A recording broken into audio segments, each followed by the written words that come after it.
It's hard to get in the limelight as a creative, but as a rapper, it's more difficult than ever. So instead of trying to mold yourself into the expectations from the present, why not reach towards the sounds and flows of the future, no matter how different it may sound right now? It not only helps you stand out from the crowd, but artists typically like and listen to other artists that experiment within their own genre. They take these up-and-comers under their wings, sometimes giving them opening performances on their tours and leading to exponential exposure to the appropriate audience and demographic. But you can't live in that space forever. And at the end of the day, why live in the shadow of another artist when you can create a shadow of your own and watch the style biters flock?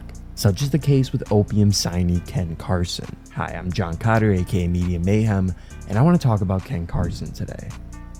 Getting kicked out of military school for being on his phone, it only makes sense that Ken Carson so effortlessly represents the new age of trap, and whose image and silhouette almost marks that of a Lil Uzi Vert, making him somewhat recognizable to his new fans who may be familiar with the signifiers that come with a typical SoundCloud rapper. But what makes a rapper like Ken bewitching in a way is that he looks like he'll sound like an Uzi or a Lil Pump, but the giddy hyperpop melodies and distorted trap drums knock those expectations right off your face, almost making you feel dumb for expecting something normal in the first place.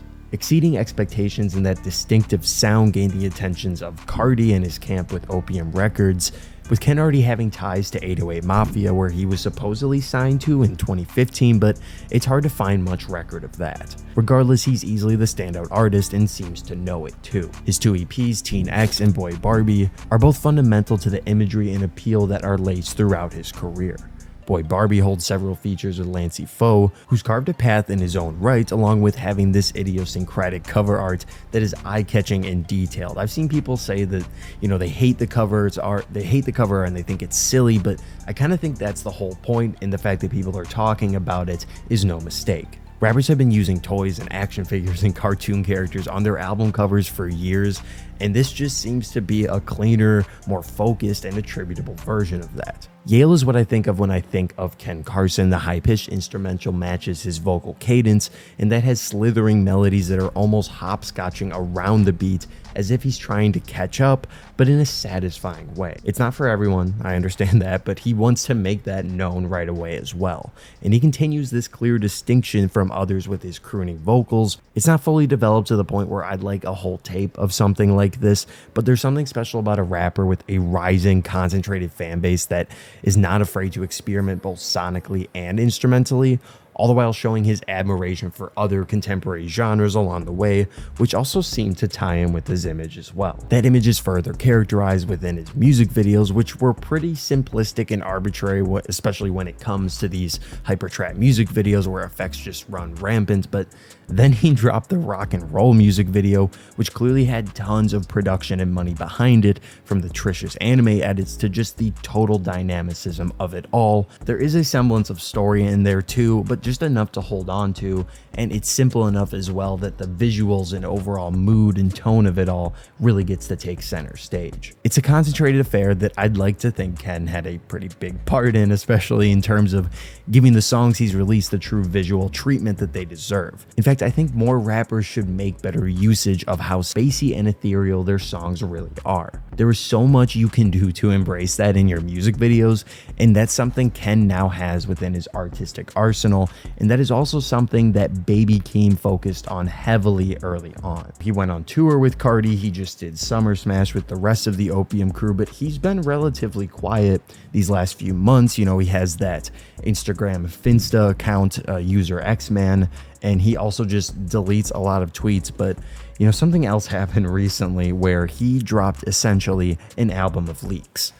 This was an album worth of throwaways from Ken Carson, seeming to be titled the X-Man Throwaways. And to this day, this debacle still confuses me like a lot. Because on one hand, Ken might want to drop or leak some highly requested songs that have, clearance issues, label problems. They just don't fit on his upcoming album. But on the other hand, it seems like you're oversaturating yourself within your audience. Because if you just released a bunch of tracks, no label or management would want to drop an official album, weeks, few months, maybe half a year after that, because of the fact that you just gave, your hardcore audience a boatload of songs to enjoy for the time being. You know, if Ken really did actually leak these himself, he really used a double-edged sword of the music industry to his benefit, I think, because, you know, I can't see him doing something like this without knowingly being aware of the circumstances and the consequences, good or bad, that come with that, mainly being delayed album. Because, you know, it's normal for songs to leak before an album comes out. I remember hearing songs from Die Lit before that, you know, like, I don't know, 2 days, 3 days before it came out. And you know, that's not that rare, but to deliberately do it is a completely different story. And that seems to be the case among fans. You know, these are all just rumors. This is speculation, but these songs came out. That is not speculation. They are, you can find them on SoundCloud. I'm sure you can find them in the comments. Someone's like, yeah, I gotta DM me, but it's there, it's out there.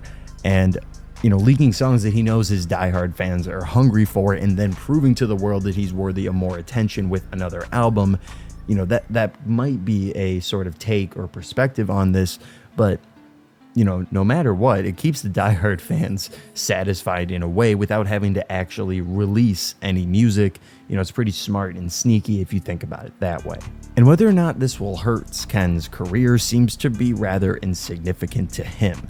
He cares more about releasing the music that he wants to release, which is definitely something that, you know, the hardcore fans really, really appreciate because it brings you closer to them as an artist. And some fans, you know, they actually wanted different songs from the ones that were leaked. I saw more people complaining about the songs that weren't leaked than the ones that were.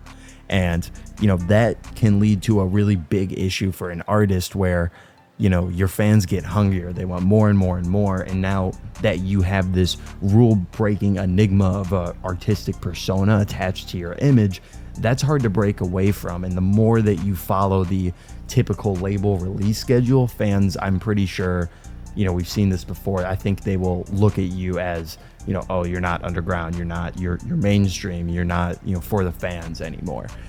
It's a strange and sometimes dangerous road to go down as an artist, but I do respect Ken a lot for just kind of going with it. You know, even if he didn't leak the music, just rolling along with it. Ken has a lot to offer from just being close to Carti, obviously, but his talent and music go beyond that.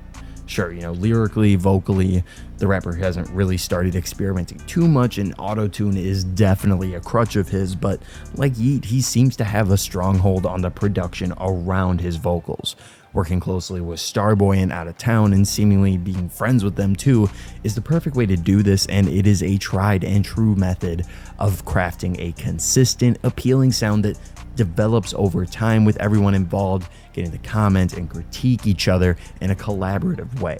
For one single song is a product of several artistic minds at work collaborating. He's clearly not just riding off the clout that comes with him, and I doubt Carti would grace him with that label placement without him proving that he is worthy of that. And by all accounts of what Carti's looking for, Ken seems to be that. What I am curious about, and I'm sure many others are too, is if Ken will continue his current trajectory of being the most prominent Opium label member outside of Playboi Carti. Personally, I see Ken, Destroy Lonely, and Homicide Gang as the three to beat within that space. I don't think there's much argument there. If Ken wants to stay on that path, though, he should really try refining his auto-tune vocals a bit more melodically with the beat at hand, where it can sometimes sound like the vocals don't fit the mood of the instrumental or vice versa. But what he never skips out on is the energy, and at these early stages, that is the most important thing to hold on to. In a way, Ken Carson seems to represent the happier side of Playboi Carti, but also the Opium label as a whole. Having production credits on the bubbly and bright melody on Bino from Whole Lotta Red proves that his sound is not only within his production team, but it's inherent to how he wants to be sonically perceived as opposed to his peers. Ken's music carries that sound with hyperpop vibes, and the production offering a uniquely gratifying sound as I find myself grimacing and smiling along with Ken as the 808s smack my ears and the hyperpop synths soothe them. After Project X dropped and he opened for Carti on the King Vamp tour, I'm more sure than ever that Ken is continuing to carve his own space in this ever-developing trap scene instead of fitting into the mainstream mold. He continues to tease music and collaborations with Destroy Lonely. The song Murder Music, I think it's great. I'm upset that didn't get an official release. And, furthering that X-Man logo that has become synonymous with his brand and image. Sure, it's that dark, grimy energy and imagery that we all know from the likes of Carti, Xavier Wolf, Space Ghost Perp, and many others, but it's the fact that Ken has the confidence and assurance that every move he makes is a beneficial one, carefully dropping cartoonishly invigorating music videos that get better and better, and leaking music or just not saying much about it when it's leaked. I hope his music follows suit though with what he's continuing to do right now, and that his upcoming album is what people expect it to be and more. And with how Ken's been carrying himself lately and with an exploding fan base, I'm pretty sure he'll be just fine.